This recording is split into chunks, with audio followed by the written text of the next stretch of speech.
Hey, what's up, guys? It's Phil Trigger, and I'm coming at you with another deck profile. I haven't done one of these in a while. I'm sorry. I just wanted to wait till set six stuff was out, and it is. So let's go through it. This is Gold Paladins. It's a build I got first place with. It's a little odd, but it works out.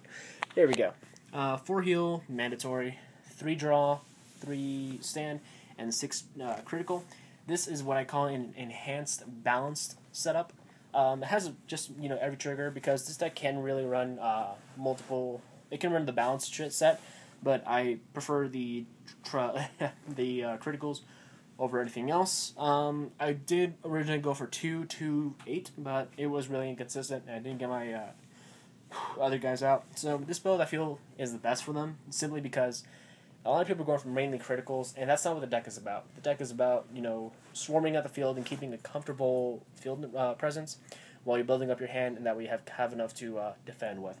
So, you don't really need to focus so much on the aggressive side. Just maintain your field and you're good.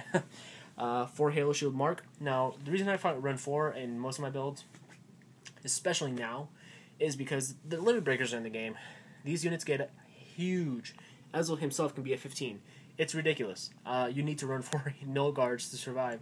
You can't just outguard everything like you used to. The numbers are getting higher and higher, and you need the null guards.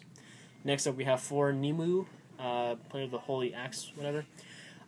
Basically, when she hits a Vanguard, rear guard or Vanguard, you counterblast 1, and you check the top card, and you call it out. Remember, Gold Paladins are all about swarming the field, so you want to maximize on her. Riding her is the best thing ever, because you can get a free card. Giggity. Round 2, I think, I basically rode Demu, and then I got out a Sagamore with her. It was just too good.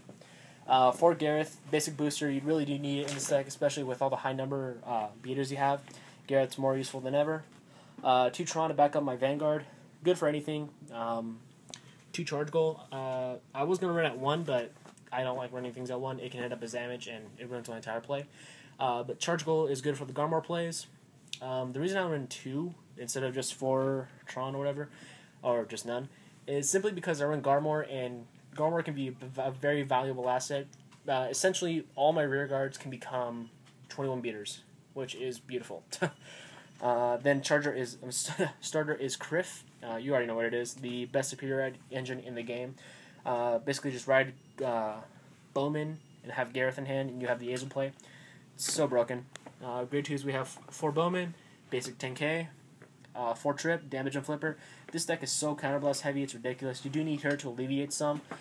Remember, don't overestimate her. She's not going to always hit, but it's just good to have that option to recuperate your costs. And then 2 Vivian.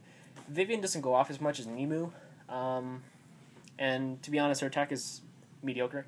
I mean, yeah, it's a 9, but she can't get that high, and most likely people will guard her. Honestly, the only chance I get to use her is when she's ridden. But I don't know. Vivian, I still prefer Nimue over Vivian, simply because Nimue is just better overall, because you can ride her early game and she goes off. And if your opponent wants to waste cards early game, then okay, go for it. Vivian, not so much, because it's late game and people will start guarding more. So yeah.